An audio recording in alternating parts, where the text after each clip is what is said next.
नमस्कार दोस्तों, स्वागत है आपका BRH फैक्ट में। दोस्तों, आपको इस चैनल पर नेशनल, इंटरनेशनल और डिफेंस रिलेटेड न्यूज मिलती है। तो अगर आपने इस चैनल को सब्सक्राइब नहीं किया है तो प्लीज सब्सक्राइब कर लेना, बेल आइकन को भी प्रेस कर देना ताकि आपको अगली वीडियो की नोटिफिकेशन मिल जाए। चलिए चलते हैं बिना टाइम गवाए अपनी वीडियो पर। दोस्तों, आपको पता ही होगा कि एक देश को मजबूत बनाने के लिए उसकी आर्मी का कितना बड़ा योगदान होता है, और अगर आर्मी स्ट्रांग होगी तो देश भी स्ट्रांग होगा। ऐसा मैं क्यों कह रहा हूँ आपको इस वीडियो में पता चल जाएगा। अगर मैं आपसे कहूँ कि एक आर्मी को स्ट्रांग बनाने के लिए उसके पास क्या होना चाहिए, तो आप यही कहेंगे कि उनके पास अच्छे हथियार होने चाहिए। और मैं भी यही मानता हूं कि अच्छे हथियार होने चाहिए, पर अच्छे हथियारों चलाने के बाद अगर वह हथियार अपने सही टारगेट को हिट ना कर सके तो वह हथियार कोई काम के नहीं होते। दोस्तों, इन हथियारों को सही जगह पर टारगेट करने के लिए आज के टाइम पर एक मिलिट्री सैटेलाइट की जरूरत होती है। इसी के रिलेटेड एक खबर निकल कर आई है कि हमारे रक्षा मंत्रालय ने GSAT-7B सैटेलाइट के लिए 3000 करोड़ रुपए के कॉन्ट्रैक्ट पर हस्ताक्षर किए हैं, और ये सैटेलाइट हमारी भारतीय सेना के लिए होगी। चलिए बताते हैं आपको कि पूरी खबर है क्या। रक्षा मंत्रालय ने भारतीय अंतरिक्ष अनुसंधान संगठन यानी कि इसरो ने न्यू स्पेस इंडिया लिमिटेड के साथ बुधवार को एक एडवांस कम्युनिकेशन सैटेलाइट GSAT-7B के लिए 3000 करोड़ रुपए के कॉन्ट्रैक्ट पर हस्ताक्षर किए। दोस्तों, मैं आपको बता दूं कि भारतीय सेना के पास अपनी कोई सैटेलाइट है ही नहीं। भारतीय सेना जिन सैटेलाइट से काम करती है वो भारतीय वायुसेना की और नौसेना की सैटेलाइट्स हैं। इसी चीज को ध्यान में रखते हुए रक्षा मंत्रालय ने भारतीय सेना के लिए एक नई सैटेलाइट के कॉन्ट्रैक्ट पर हस्ताक्षर किए हैं। रक्षा मंत्रालय के अनुसार सैटेलाइट सैनिकों और कम्युनिकेशन के साथ साथ हथियारों और हवाई प्लेटफॉर्म के लिए critical behind line of site communication प्रदान करके सेना की कम्युनिकेशन क्षमता में महत्वपूर्ण सुधार करेगा। दोस्तों,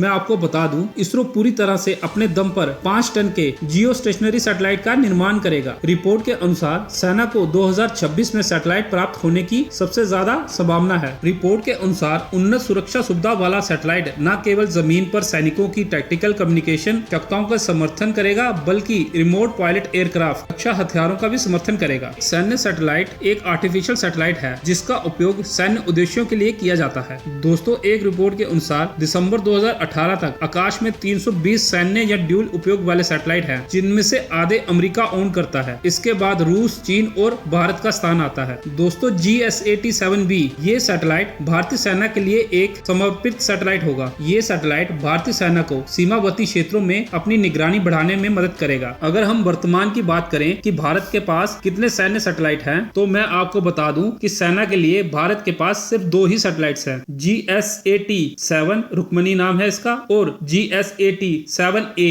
एंग्री बर्ड के नाम से जाना जाता है। ये दोनों ही सैटेलाइट जो है वो भारतीय नौसेना और वायुसेना द्वारा उपयोग किए जाते हैं। दोस्तों, भारतीय सेना आज तक GSAT-7A और अन्य सैटेलाइट्स पर निर्भर रही है। अब GSAT-7B मुख्य रूप से सेना की कम्युनिकेशन जरूरतों को पूरा करेगा, जबकि इस सैटेलाइट की कई विशेषताएं अभी भी गुप्त रखी गई हैं। दोस्तों, इस तरह की सैटेलाइट भारतीय सेना के लिए बहुत ही महत्वपूर्ण होगा, क्योंकि वर्तमान में भारतीय सेना जहां अपनी सीमाओं पर चीन और पाकिस्तान के दोहरे खतरे का सामना कर रही है। दोस्तों, अगर हम GSAT-7 सैटेलाइट की बात करें तो GSAT-7 GSAT सीरीज की सैटेलाइट रक्षा सेवाओं की कम्युनिकेशन आवश्यकताओं को पूरा करने के लिए भारतीय अंतरिक्ष अनुसंधान संगठन इसरो द्वारा विकसित एडवांस सैटेलाइट है। GSAT-7 मिलिट्री कम्युनिकेशन जरूरतों के लिए सेवाओं की एक सीरीज ही प्रदान करता है, जिसमें मल्टी बैंड कम्युनिकेशन सहित low bit voice rate to high bit rate data facility शामिल है। GSAT-7 सैटेलाइट को अगस्त 2013 में फ्रेंच गुजाना के CA रॉकेट से लॉन्च किया गया था। ये एक 2650 किलोग्राम का सैटेलाइट है, जिसका हिंद महाक्षेत्र में लगभग 2000 समुद्री मील का फुटप्रिंट है। इस सैटेलाइट का उपयोग मुख्य रूप से भारतीय नौसेना द्वारा अपनी कम्युनिकेशन जरूरतों के लिए किया जाता है। Satellite ultra high frequency C band और KU बैंड में पेलोड ले जाता है और नौसेना को अपनी land establishments, surface ship, submarines और विमानों के बीच एक सुरक्षित रियल टाइम कम्युनिकेशन लिंक बनाने में मदद करता है। अगर हम GSAT-7A सैटेलाइट की बात करें तो